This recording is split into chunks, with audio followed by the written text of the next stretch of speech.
And I'm not necessarily saying that irons are more challenging, although I might be saying that. So recently I discovered that my requested messages have been turned off on my Instagram for a couple of months now, which means there have been a number of you that have tried to get in contact with me over the last couple of months with questions or inquiries or anything like that, and I have not seen your messages. So I decided to do a Q&A on my Instagram, and I figured why not post it over here as well. So the first question is, do you think a new shooter should learn pistol iron sights first if they can afford a red dot? I think it's silly to put requirements like that on brand new shooters. And this question is actually quite timely. I either have already posted this video or I'm going to be posting this video explaining how I'm going to be building out a bare bones beginner gun for all of my friends that are just starting to shoot, or, you know, running into people at the range that are just learning how to shoot, or getting to introduce family members, nieces, nephews, all of that to shooting for the first time.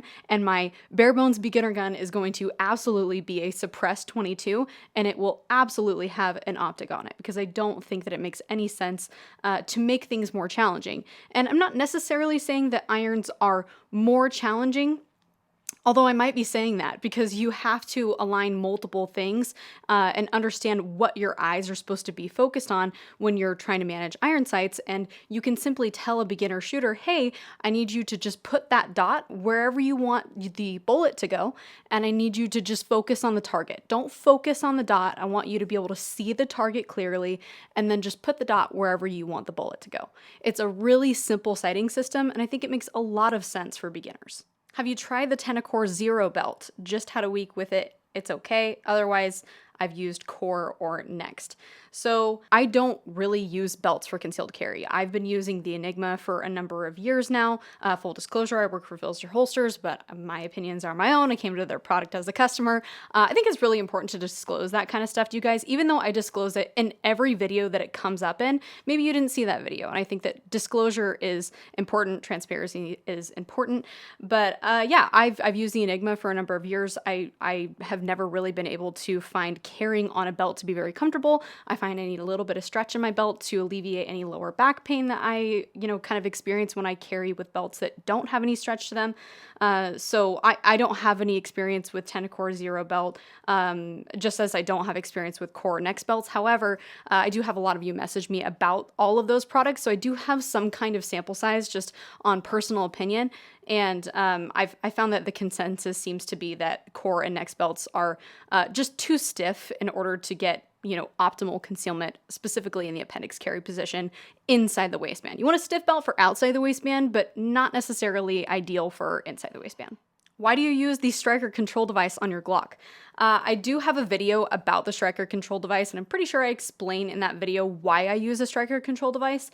If I could put a striker control device on all of my guns, I would do that, but it's the way that the striker is tensioned in Glocks in general that you can actually use a striker control device. If you don't know what it is, it's basically a swapped out part for the backplate on your Glock that allows you to basically treat it like it's a double action gun. So it's like pushing down on the hammer when you go to holster the gun. You can physically pull the trigger through that pressure, but you can't do it without getting some type of, positive feedback on that base plate. So it's just an added safety layer that doesn't really, there's no concessions to it. I'm not taking on any compromises by adding it.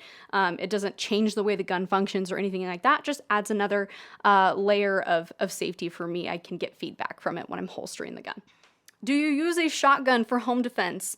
If not, which would you recommend? We do not have a shotgun specifically for home defense. And shotguns are a platform that I have started to dip my toes in. I got to take a private class with Matt Hott from Simtac Consulting, probably coming up on almost a year ago now, maybe like 9 months ago.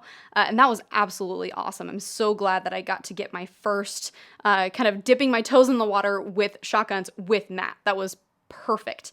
I probably need to schedule another private, because whenever you're kind of doing your first dipping your toes in, it's kind of like drinking from a fire hose and you only retain so much. So I need to do another private with Matt and explore shotguns a little bit more, but I think they can make a lot of sense as a home defense gun, but I'm not going to sit here and pretend like I know all of the things about all of the things. I don't know all of the things about all of the things.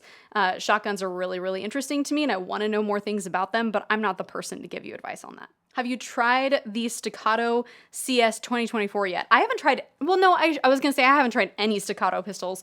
I did shoot a friend's Staccato, and we all make fun of him now because he has had a number of issues with his Staccato. I don't know that that is actually, worth noting in terms of like the reliability of the brand or anything like that. It's just a sample size of one. But you know, he talks a lot of crap, so we like to give it right back to him. And he's had a number of issues with his Staccato, so it's really fun to, bust his chops about it. So no, I've shot a Staccato once before, but I've never had long-term access to one before, so I haven't put enough rounds through one to have an opinion. 380 or 9mm for my wife. She's not into guns, but not against them.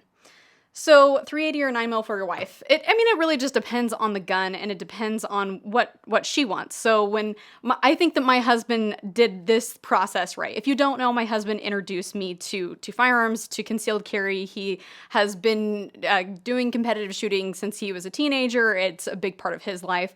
So it made sense for me to adopt it as a part of mine when I married the guy. So when I went to actually pick my concealed carry gun, let me just say, first of all, that was full stop my decision. He'd wanted me to carry for, the years we were dating and the year and a half we'd been married at the time, and it was not something I was interested in. I ultimately came to that decision on my own, and he helped me kind of with the process of picking a gun. Ultimately, I ended up trying to decide between the Glock 43 and the Glock 42 for concealment purposes and all of those things. If you don't know, I'm a tiny human, so I needed to be carrying a tiny gun in order to effectively conceal it, especially not knowing much about how to conceal in the first place. So ultimately, I ended up with the Glock 42. Absolutely perfect choice for me. I still carry it to this day. It's still in my carry rotation, but I'm not going to say what's going to be best for your wife. What's best for your wife is what she goes to the range and tries and decides is going to be the best thing for her to actually conceal and the best thing for her to actually shoot. I would not recommend making that decision for her. Any new feeling on the P365 versus the Glock 43X? I don't have any new thoughts on that. I have a full video about both of those individually. The Glock 43X for someone my size is quite a bit of gun to conceal. It's probably, without an optic on it, it's like a solid 60% of my hip-to-hip distance, which is very challenging to conceal. And the P365 is right in that like 40 to 45% of my hip-to-hip distance, which is a lot more doable.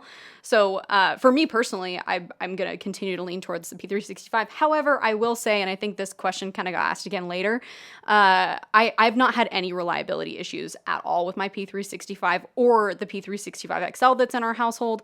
However, both my husband and I have started to see some rusting, on our slide, and for me around my safety. So no reliability issues, but that's definitely a thing. What defensive spray do you carry? I think you're referring to like an OC or a pepper spray. Do I have one sitting right here? I don't. I have them like all over the house. I'll just like grab one on my way out. I carry Palm OC spray, and this is just one of those things that I'm also going to not claim that I know a whole lot about. I really have deferred to the people that are much more knowledgeable on the topic than I am at this time and may ever be. And it seems like the people that I trust, like Chuck Haggard, Annette Evans, those are the names that are coming to my mind right now that recommend Palm OC spray. So I carry Palm OC spray not only because those people are recommending the formula, but also because I like the form factor and I like the way that the safety works on the Palm OC spray. I'll drop in one of my videos here where I just talk briefly about that, but it's intuitive and it's not the kind of thing that's going to just get accidentally disengaged in your pocket or in your purse, which is definitely a thing that happens. I haven't taken a Stop the Bleed class yet because I get squeamish around lots of blood. What would you recommend to get over that hump? So not all Stop the Bleed classes are actually going to have fake blood involved in them. I don't know if that's like best practice, that they absolutely should have fake blood involved in them, but the Stop the Bleed class that I took did not have any fake blood in it. We learned how to pack wounds. We learned how to use a tourniquet and kind of all the basic things you learn with Stop the Bleed, but we didn't have fake blood involved in the class at all. So that's probably the kind of thing that you could call ahead said, there's Stop the Bleed classes available all over the stinking place. So that's probably something you could call ahead about and just say, hey, I'm really squeamish around blood, whether it's real or fake. And I'm wondering if there's a way for me to take your class where I'm not around that, or something, you could do to help me mitigate maybe passing out. But I think that taking a Stop the Bleed class is really, really crucial, especially if you're carrying a firearm.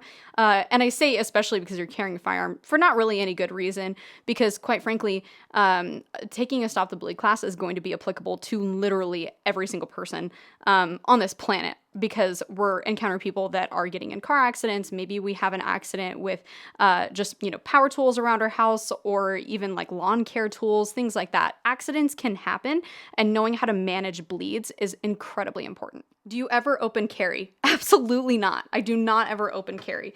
I could see open carrying if I was hunting in bear country and I needed to have a 10 mil on my hip and I wasn't worried about running into people, more like creatures. There's absolutely a use case for open carrying, but personally, I would absolutely never open carry in an area where I thought I might encounter other people. And there are a number of reasons for that. I'm not going to speak to what other people should do, but I know for me personally, if you've never met me in person, I'm 5 feet tall and just over 100 pounds. I look like an easy target. And the very last thing I want to do is communicate to somebody that not only am I an easy target, but I have a free gun for you to come take. And it wouldn't be very hard for you to do that. So that's something that we know happens. That's something that's been caught on surveillance, like women specifically being targeted, open carrying guns and having people come up to them and just take their gun from them. So no, that's not something I'm interested in. And that's also why printing is such a big deal to me personally. Again, I'm not going to tell you what you should or should not do, but I will say, yeah, open carry is like an absolute no for me. And, I'm not perfect. I probably do print from time to time, but I really do prioritize, a high level of concealment for that purpose. Do you have any curiosity about full autos? No. I've shot full autos like here and there. Absolutely have zero interest in ever owning one. I'm not exactly even sure what the process is like for me to own something like that, but I also know that it takes a lot of this and I don't have a lot of that. So no, I don't really particularly care about the experience of shooting one occasionally, because it's just expensive to do that and then also expensive to own. So no, I'd rather put my dollars and my ammo elsewhere. There are a number of other questions here, and I will address those in my Instagram stories. But thank you guys for watching this short little Q&A. I hope that it was kind of interesting to you to hear some of my thoughts on some of these pretty common questions. And I'll see you guys in next week's video.